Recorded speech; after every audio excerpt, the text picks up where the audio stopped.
We're Just more than just bodybuilding. Mhm. I so like my dog. never. I also like Meg's dog. It That's was funny earlier. I'm wearing like this Team TV top, and he has on his white one, and I have black leggings on. He always wears black shorts. And we were gonna go to the shops, and he hands me his flannel. He's like, "Here, it's cold." And then he grabs his flannel. I'm like, "Whoa, nah, that's too much." So he put on a jumper, but I'm like, "Fuck that. how many That days have would you be been in too the much, UK? Max." Wait. How Did you many? say a jumper? What is I it? was gonna say, how many days Sweatshirt, have you been sorry, in the UK? sweatshirt. I'm She not says even jumper and shops. She's going to the shops in her the jumper. You're shops, fully and now converted it's starting to already. rub off on Jeez. me. Oh my God. Like I don't call the grocery store anymore. It's so annoying. What is You it? say shops. The shops. You just go to the shop in a Um, jumper or a sweatshirt, a jumper. what do you When your call accent the is like that. sides at McDonald's? Are they still fries or do you call them chips now? Oh, I still call them fries. Fuck that. Okay, A so she's chip. not I so don't hard call on. chips crisps. Like what is that? No. Crisps. Crisps. And nah. They were so confused. I brought like marshmallows and graham crackers for s'mores last night. And Mal, his younger brother, and his girlfriend was over, and they were having them. And they were like Americans always talk about crackers. Like, what is a cracker? And it's like, I don't know. It's just a cracker. It's just a But cracker. So yeah, it's they just a don't have cracker. s'mores over there? Like that's not a thing? No, that's an American thing. But like graham crackers, the only way you can buy graham crackers here is off of like Amazon, and they're like $10 or $12 a box. All Yeah. right. So So we're I smuggled over 2 boxes. Yo, that's contraband right there. gonna say we're gonna do some type of an exchange so I can get the cream of rice I wanted. I'll send them graham crackers. Yes. There we go. Yes, I'm the What is s'more there like mule. foreign cream of rice, Laura, that you want? Yeah, it's all flavored, like better flavor, well, more variety in flavor than Yeah. flavoring from Where? it's from JP? JP. Yeah. I'll have to order some here. Wonder how Yeah, I've much it never heard would of it. be. Yeah, To ship JP Nutrition. It's like how much to ship to the US? $70. Fuck that. Fuck that. See, I'm Because down. I know their stuff is good. I thought initially tar was correlated with them. Oh, because of the JP? No. Yeah. Mm-mm. Oh yeah, they do That's have wild. salted caramel. Oh, Right? caramel biscuit. You're welcome. Damn. Okay, we can start the podcast now. I'm just looking at stuff. No, we're good. Yeah, so we're talking. This is a request by someone. I don't remember her name, so I'm really sorry. But someone requested that we kind of talk about like the idea of menstrual health, but then also kind of like how that pertains to like a female's physique, right? Because I think it's important to kind of talk about the baseline of like what a normal, healthy, typical cycle is. So that way, then we can talk about, well, what happens when it goes awry, whether it's irregular or completely missing, and maybe even talk about tips on like regulating menstrual cycle and then also talking about like maybe getting it back, especially like after contest prep when usually she leaves the chat. Mm-hmm. Yeah. So I think the first thing to talk about is how a quote unquote normal cycle can still vary vastly from individual to individual. So you'll see like, oh, if you don't have a 28-day cycle, like it's not normal, it's not regular. It's like, no, not exactly. Um, I think people definitely stress out about that part is like how many days, and like if they're late by 1 day, it's like an irregular cycle. It's like that's not exactly correct. Um, but I think, do you want to like break down like the different phases? Like, are we doing that, or are we just kind of talking about general health? Yeah, no, why don't we talk to, like 'cause most women don't even like they think their menstrual cycle is just when they bleed. They don't like I actually know. realize it's like a Yeah. whole Yeah. I love orchestra. when people are like, yeah, I'm on my menstrual cycle right now. I'm like, Like, bitch, you're sick. always on your menstrual cycle. Good. Dude, have you seen that episode of Family Guy where Stewie's like they're like talking about a menstrual cycle and Stewie's like, yeah, it's a great way to get around town. It's like him just like I'll have to show you guys. It's gonna be it's so funny. But yeah, your menstrual cycle is like an entire orchestrated thing, right? You have like Yeah. your follicular phase, and then you ovulate, and then you have your luteal phase, and you have these fluctuations of hormones like FSH, which is follicle stimulating hormone, LH, luteinizing hormone.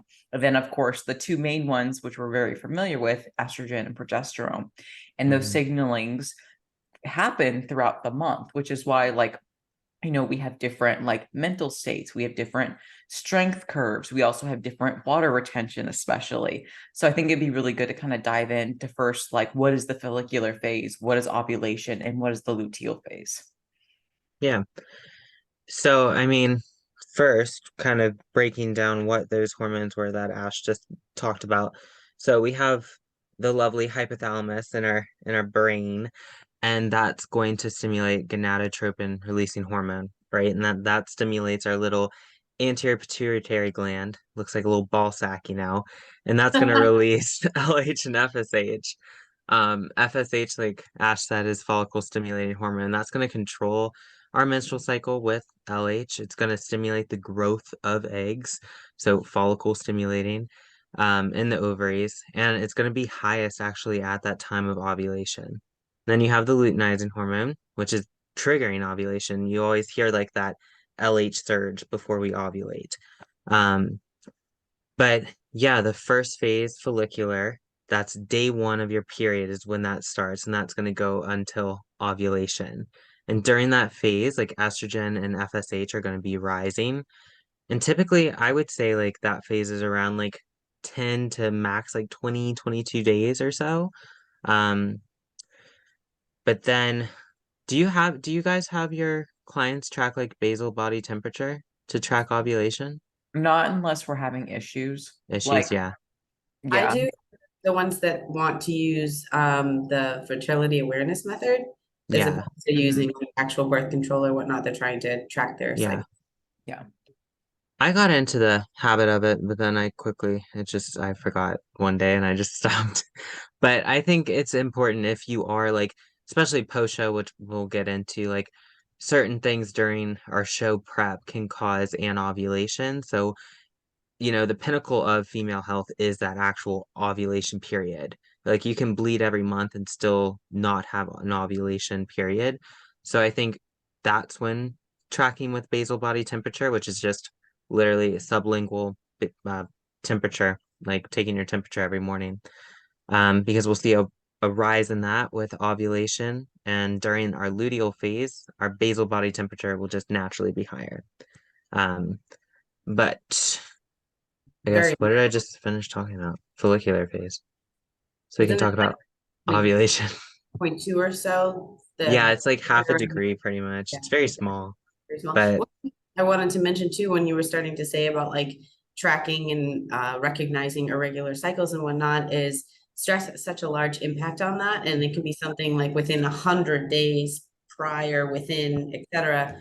to your current cycle that it can then down the line impact going forward. hmm yeah, So definitely. Yeah.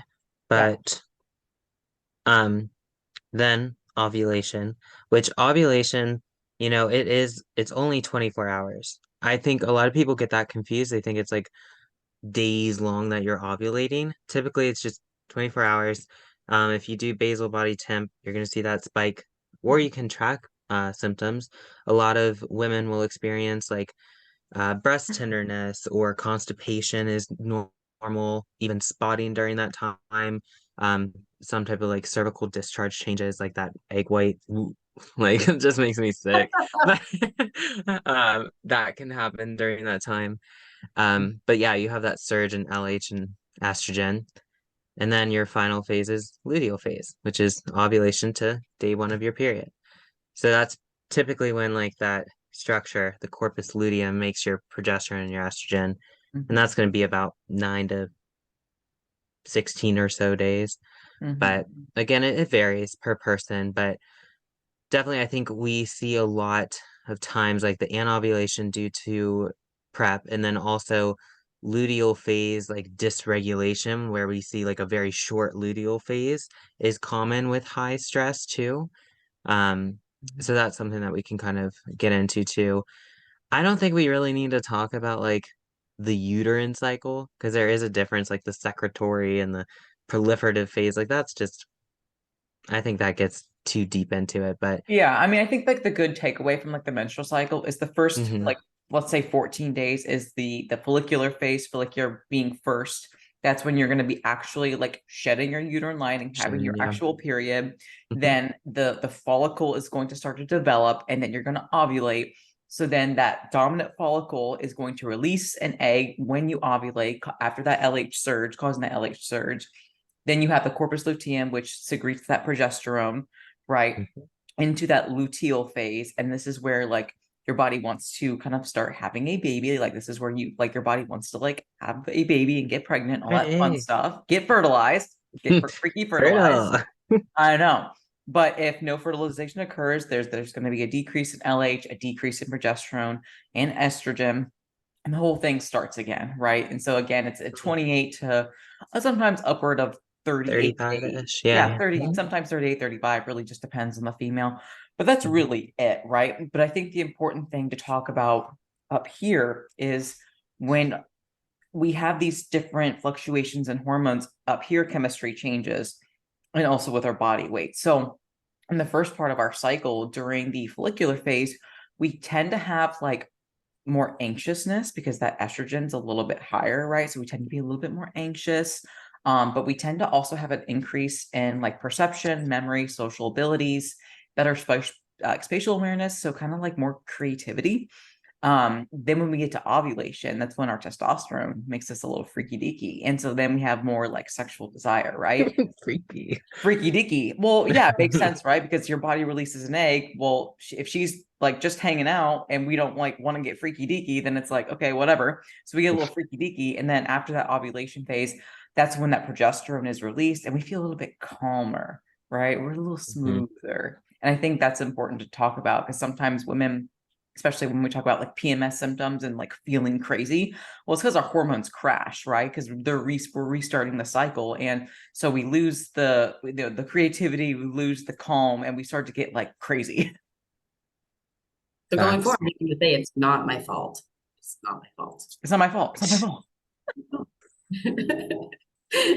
Honestly, but um another thing with that is, I mean, this is something I guess I can get into. I kind of go on a rant about it, but like the cycle syncing kind of thing for like your training, I don't like that.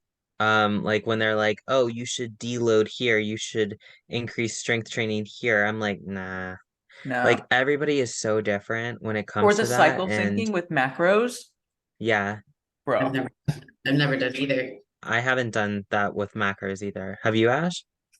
I tried it Oh, once with no. this one female that like we actually did see pretty good results with it because she was in a amenorrhea case after using a Yeah, bunch of drugs post contest. yeah. And it actually did work really well. But I feel like that's one of those things that like a male functional coach would do Uh, versus like when you're actually a That's female, it. you're like, or nah, like fuck that seed shit. cycling.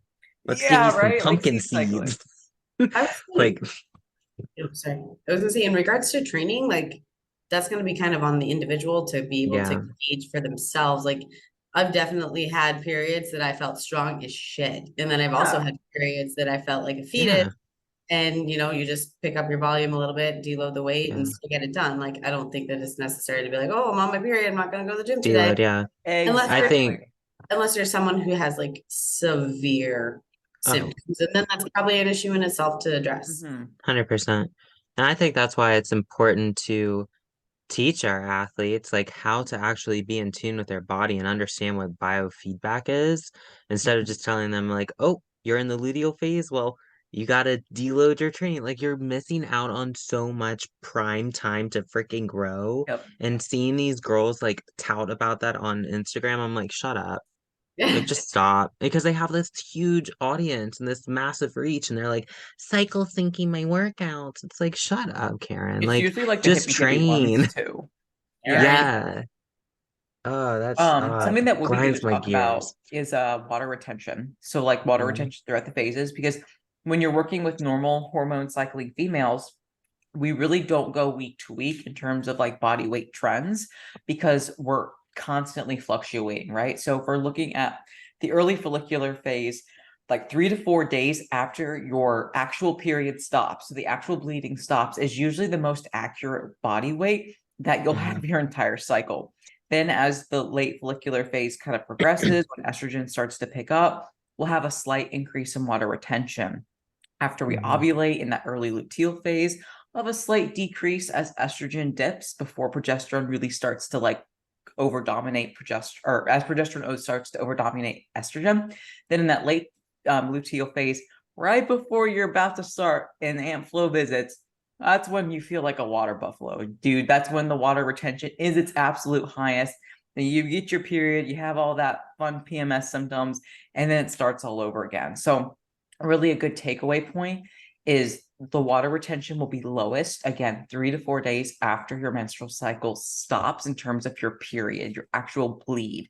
And that's I think really important takeaway if we're in like a growth phase or maybe a surplus, so you can actually see, are you in a caloric deficit or are you a caloric surplus, depending upon like what phase you're in when it comes to your physique goals. Yeah. And that's also important, like with estrogen, because estrogen can help manage our fluid levels within our body. So if you're a lucky athlete who does keep their period, I know Laura, you said you kept your period, didn't you, I during did your for show the prep? last month, and Yeah. then it's been difficult to recover since. Honestly, I've had Okay. spots of it, but not a full normal since. No, Gotcha. you know, That I even that though, that's pretty crazy. Like usually for me, I'm very sensitive. So a change in diet like that, a change in adding in anabolics, like my period can disappear like that. So Mhm. definitely knowing your body and understanding that so you don't stress and freak out about that is also important. But there are females who will keep their period. Like I'm working with a girl, she's 2 days out. She had her period last week. So we've Damn. had to kind of manage her fluid levels and water retention and everything for the past 2 weeks since she's competing on Saturday. So, I mean, definitely if you, you don't have a coach who's at least making you track your period or keeping that in a part of your biofeedback week to week, Mhm. you should probably express some concern because it is very important to track, I think, for sure. Mhm. especially when you're checking in with your coach. If you're on your period, you're going to see your weight jump up, and then the next thing you know, Hmm. you're like, "Whoa, do we need to alter?" Yeah. I always ask about that in check-ins, Yeah. symptoms. Yeah. Yeah. Because like our period, like I said, like even like ovulation, you can see a change in bowel habits and Mhm. we can see digestive issues like the week before our period, on our period. So I mean, we don't want to automatically be like, "Oh, let's go low FODMAP. Let's cut out the gluten. Let's cut out the dairy." Like, no, chill. You're just about to get your period. It's fine. So teaching your athletes that too is very important so they're not like freaking out that they ate something wrong or something Yeah. like that. And That's also the fear mongering when it comes to like, oh my gosh, if you have PMS symptoms, you have estrogen dominance. Like, you guys, it is normal to have PMS symptoms. Like, it just is, Yes. right? Like, that's the whole point of the hormone, like, things that we're talking about. Like, you're going to experience some bloating. You're going to experience some moodiness. You're probably going to experience some cravings. That doesn't mean that you're broken. That doesn't mean that you Hmm. have estrogen dominance. That doesn't mean you need to start seed cycling and like Hmm. steam vagina. It's like steaming your vagina. Like, just like What Jesus is that? Christ. It's okay to be a female. Like, it's only if it's debilitating where it's like you have to take a week off work because like you have Mhm. migraines or you leak through this jumbo extra large patty max. Like, that's the thing, is if it's like debilitating, it's a Yeah. spectrum. But like if you're a normal healthy menstruating female, you're probably not going to feel your best like a week before and maybe during your period, but that's okay. Like, it is a normal thing. So like, can we normalize PMS for the love of God? Like, please. Hmm. Definitely. And I think it's a big thing like on Instagram. Like you see the funny reels about like the girls like laying on the couches like with ice cream and like cookies and stuff and like they're on their period and they're I don't know, they're just all a stress ball eating like crap. Hmm. But like I don't know why that's like so glorified as like normal. because half of these women who are experiencing severe PMS, while that is so valid, they don't realize that actually just changing their diet, exercising more, the basics, that's actually going to improve your PMS symptoms already. Like, you don't have to throw in like chaseberry and all these additional things to balance your estrogen. You probably just need to change some lifestyle habits and your diet, and then you'll see an improvement. But yeah, those things really irritate me, honestly. But Coach Meg, that's not sexy. We can't sell that if Well, too fucking bad. she I said feel like tough tits. I feel like people neglect to remember that so often, that like detoxing your body is literally sweating, shitting, and peeing. And Yeah. doing the things that allow you to do that, like eating good and working out. Oh my God. Mm-hmm. There's my detox. Right?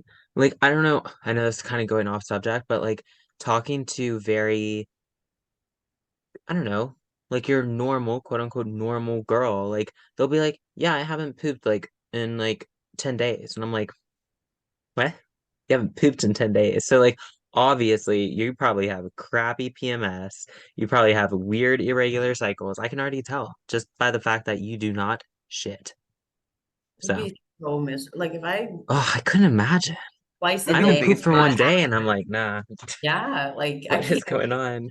stay Ugh, home. That yeah. like, dude, I remember when I visited Meg, and like since Oh, I had yeah. like a later flight, I didn't poop that next day. Like I don't know if Meg noticed a difference, but there was a big difference between the day that I didn't poop and the day that I did poop in terms of my energy I did levels. notice. She Yeah, I was was so like, tired when she didn't. oh, dude, I was like, she messaged me at 6 a.m. You were like, I think maybe still asleep, and she's like, I can't shit. I missed my shitting window. I'm so upset, and I'm sitting here like, well, that's my uh, workout. I'm glad. oh my God. Oh, something else that's normal that we should talk about. Period poops. That's a thing, right? Oh, Again, yeah. fluctuating hormones. It is very typical for females. I mean, I've seen both windows where it's like period week and they get the period poops where it's like more runny. I've also Hmm. seen some that get bound up, but Hmm. again, when you have fluctuating hormones, sometimes part of the PMS symptoms can be irregularity in your bowels, right? So obviously, like during that like bleed week, if you're noticing changes in digestion, that's pretty on par for the course. Again, factor in, is it debilitating or is it just like, oh hey, it's my period, got the period poops. Yeah.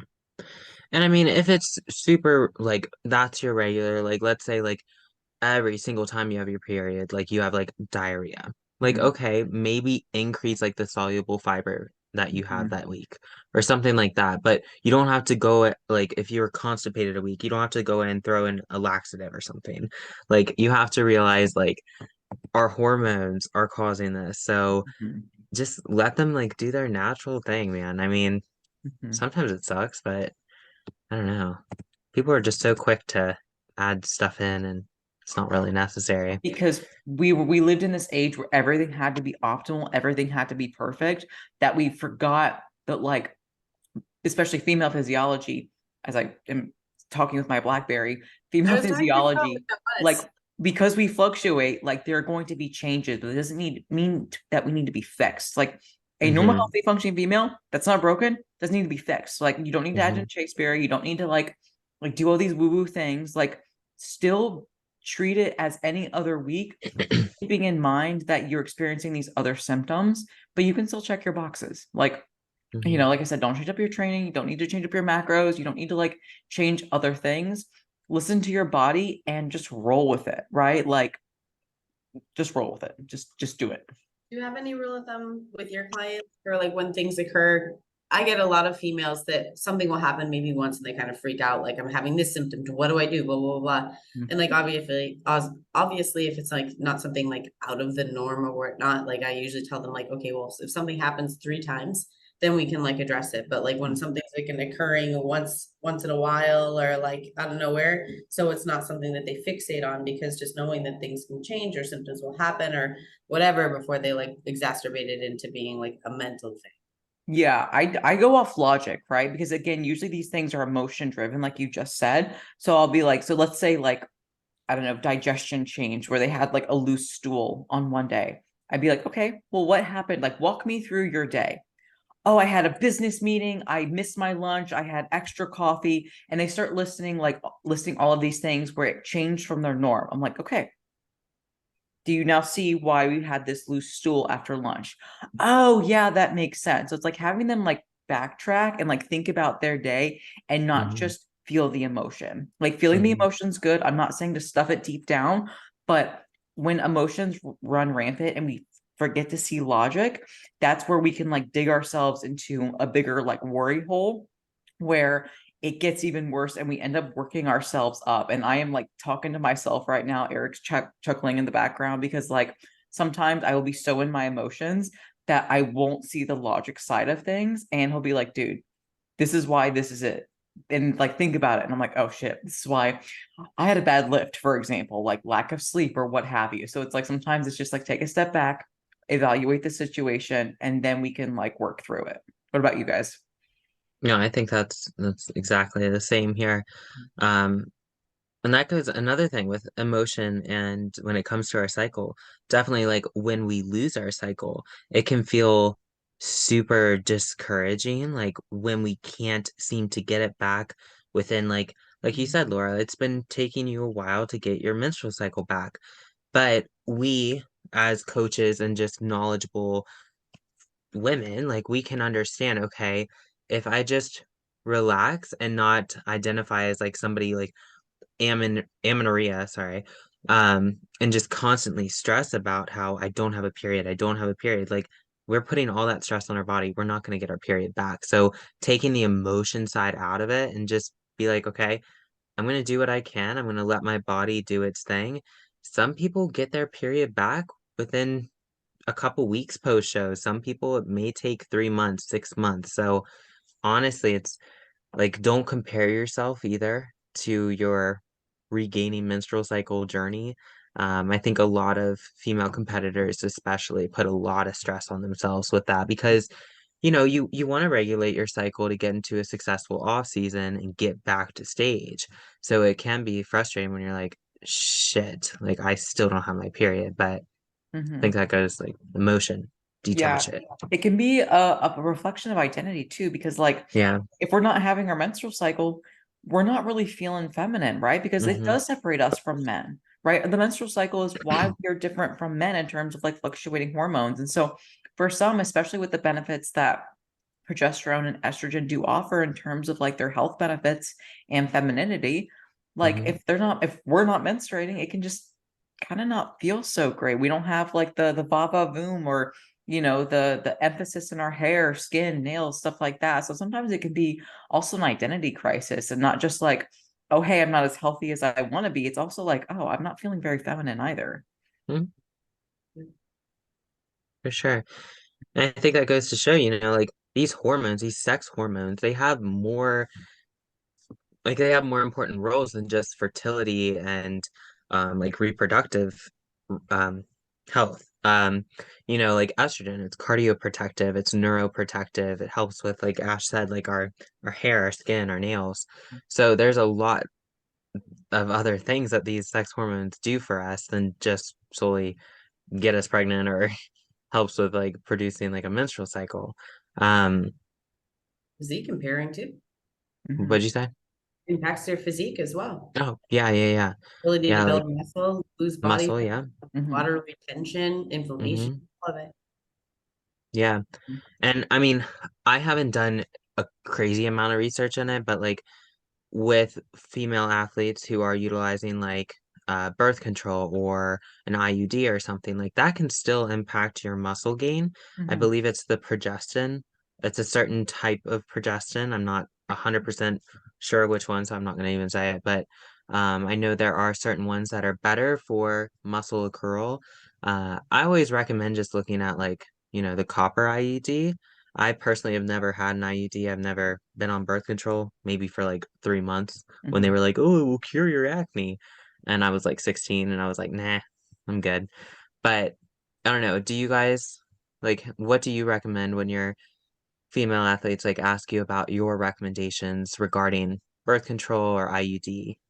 I think I really love how you said when they ask for your recommendation, because it's like that's Mhm. exactly how it should be. As Yeah. coaches, it is not our place to be like, you need to be on this birth control. Hmm. But if you ask us, we will have an opinion, of course. I think a copper IUD is a pretty good bet. I have an athlete Yeah. that has a copper IUD, and we see no issues from it. We still get her copper levels checked just so that way we're not noticing any like deficiencies in like zinc and magnesium, because those can usually tend to compete for absorption.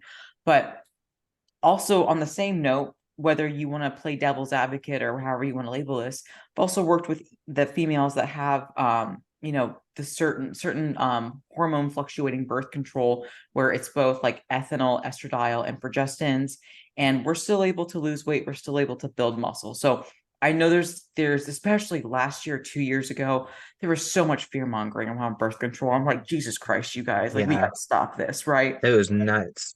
It was stupid, right? It was so stupid because, like, you can't tell me if we're using birth control, especially to prevent birth and pregnancies, you can't tell me that, a third generation for like birth control is the devil compared to a mother getting pregnant and not wanting a baby. You know what I'm saying? Like, you can't tell me that bullshit. Like, I know for me personally, if I were to get pregnant, it would ruin my life because I don't want to have children. So that just it gets me worked up. I'm sorry, I'm heated, guys. I'm heated. Mm. I'm surprised to hear you. I feel like I was like one of the only people that has never taken birth control. And I was surprised to hear you say, have you, Ash? Yeah. Oh yeah. I was on, it was the like 21-day cycle where it was like 21 days of like combo pills and then like Sugar the or sugar whatever. pill. Mhm, Yeah, no, my doctors tried several times to get me on it because like I Yeah. had been rehab when I was like 17 because of being anorexic. And I was mhm. like, Mhm. no, it's okay. I don't want to.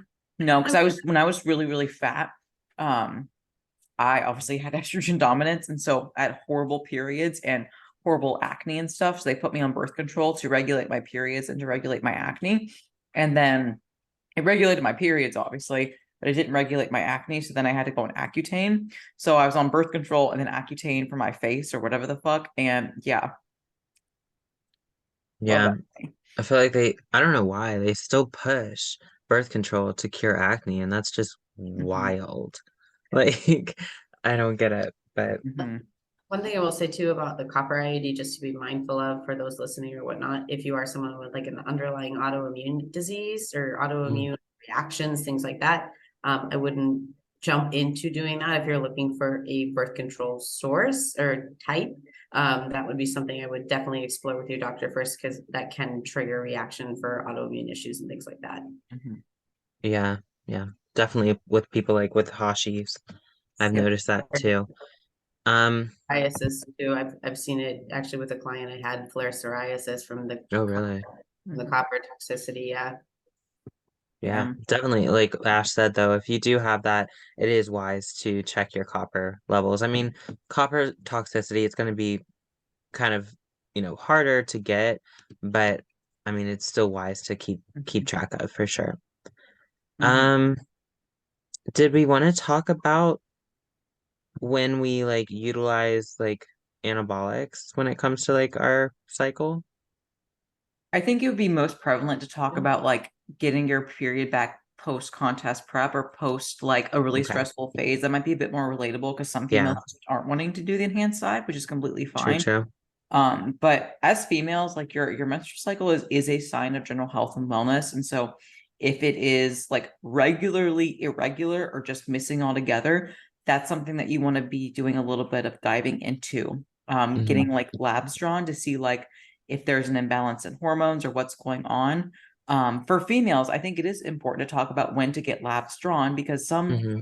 just go willy-nilly, which if you go willy-nilly, that's fine. Like, shit, you're getting your labs drawn. Okay, that's still good. But if you're a normal functioning like female that has her cycle consistently, we recommend post ovulation, like the day like 19 to 21, maybe 17 to 21 if you're like on the shorter spectrum. So that way we can see the ratio of progesterone to estrogen, right? And that's really what we care about. It's not just the hormones in isolation, it's how they're playing what I call playing friends with one another. because if they're not playing nice, that's usually where we start to see like dysfunction happening. So usually between day 19 and 21 is usually when I recommend getting labs drawn for females. But I think it's important to just remind yourself that, like, because these hormones are fluctuating, we have different like stressors as well. Like our hormones are going to again fluctuate. And it's really important to just kind of remember that going into it, because sometimes we get so fixed on the number that we like forget that we're feeling better and our symptoms are improving. And that's something that I suffered with, was like number chasing. Hmm. I think that goes too for people that are using HRT when you're trying to find like the clinical numbers for like where you're supposed to be, but then not necessarily taking into account like where do you feel best. Yeah. Mhm. Yeah, I think that's really important. Um, and then also kind of like that day 19 to 21, like that mid-luteal phase when we test. If you do have, I think if you have a longer cycle, like say someone with a consecutive like 35-day cycle, then maybe testing around like day 20 to 22 would be best. So it doesn't have to be exactly 19 to 21. But yeah, if we're testing like literally 3 days into our period, we're gonna see some wild numbers and Mm. it's not gonna be as accurate. So I know I've had some like athletes like send me their most recent labs, like new athletes. I'm like, oh, when were these taken? And then they tell me, and I'm like, we need to get them redone. And it kind of sucks hearing because you're like, you think you're doing a good thing, but it's like they're just not going to be as accurate looking at like your sex hormones because, like Ash said, it's that ratio that we want to see. Um, but I guess we can kind of talk about, maybe why we see the period go away or, amenorrhea as per Mhm. se, but um, what we're referring to is secondary amenorrhea. Primary is like what when I think it's like age 16 if you haven't gotten your period or something, that's primary. So secondary amenorrhea is typically when like, we're missing 3 consecutive cycles back to back. And it's due to one, stress, which prep, excessive exercise can cause it, prep, Mhm. low body weight, prep. So like everything from prep can cause this downregulation in sex hormones, which can cause amenorrhea. Mhm. But, nutritional deficiencies can cause it too. Um, PCOS, women with PCOS, they can have irregular cycles. Um, we already talked about like birth control, but Mhm. yeah, Yeah, there's something called the female athlete triad, which is fun yeah. fact. That was like studied by Dr. Ann Laux, and I actually worked under her at OU when I was in school. Yeah, fun fact about that, name dropping that. Um, so that's classified as like low caloric intake, high energy expenditure, and low body fat, which what is the holy trifecta? That's contest prep in a nutshell. Bodybuilding. Yeah, that's bodybuilding. It's contest prep, right? So it's, high amounts of training, cardio, steps, low amounts of food, and then low amounts of body fat, which is going to be causing things like amenorrhea for sure. And depending upon how long that lasts, then we start getting into issues about like cardiovascular health, like bone mineral density, like osteoporosis, stuff like that. So it's not great. But okay, so if those are the things that cause amenorrhea, then how do you think you undo it? You like my little triangle? If you guys are Hmm. listening on just like the podcast, you're listening out on my triangles. But that means, Gang signs up here. yeah, gang sign. This is the Illuminati. But anyway, so higher body fat, less output, higher calories. Okay. Well, if that undoes it, that's great. But then mentally, it's the mental perceived stress that sometimes those three things can bring about. But Hmm. that's why it's really important to talk about that contest prep is not something that you want to maintain year round for your health, not only physically, but also mentally, right? Like it's mentally good to put on that body fat, fill out some clothes, fill out your face, fill out your physique, fill out those muscles, grow those muscles. But the biggest battle is not only just undoing the stress of prep, which can take several months, but then also mentally being willing to let go of that leaner frame. Yeah, that's important. That's a huge thing that's hard to get over for sure, is that mental aspect. What is your Um, take on the whole all in approach? Personally, the two of you, what do you think of that? what do you mean? All Like in? You've never heard of that? That for like period recovery, they suggest anywhere between like 25 to 3,000 calories a day. Don't work out, don't go doing any type of like physical activity, eat crap, like whatever. It's like crazy. That sounds I'm like like, so this No. doesn't make sense. Like eat pizza, eat burgers, eat whatever you want, eat it. Now, I will say I do not agree with anymore. In the past, I definitely had, like, I was programmed to think this way. But I do think reverse dieting does not have to be so small, like increments, so small yes, with like the calorie 50 building. calorie jumps, like Jesus Yeah, Christ. Like let's get let's that add shit up. 400 out of the gate and lower some cardio. Yes. Like let's get you Now, feeling better. yeah, and I understand like, oh, we're so sensitive to fat gain, but we want to get calories up as quickly as Mhm. possible. You don't want to be like doing like 100 calories, one like 50 calories, 100 calories, or like cardio, keeping that super high. Like just cut that shit. Like One you're rice not gonna cake. You get one rice cake get a day. one singular grain of rice. You can That's it. sniff an almond. Yeah, that's the only thing. I'm happy that it's slowly being debunked that you do not have to take your reverse diet. Your reverse diet should not take, in my opinion, over 6 weeks to build up like your calories and cut your cardio. Like if you're Yeah. 4 months into your off season, you're still reverse dieting, building your shit up. That is so much time wasted, in my opinion. Um, but I understand like the mental aspect when it comes to that. But that's where you have to actually freaking coach your athletes.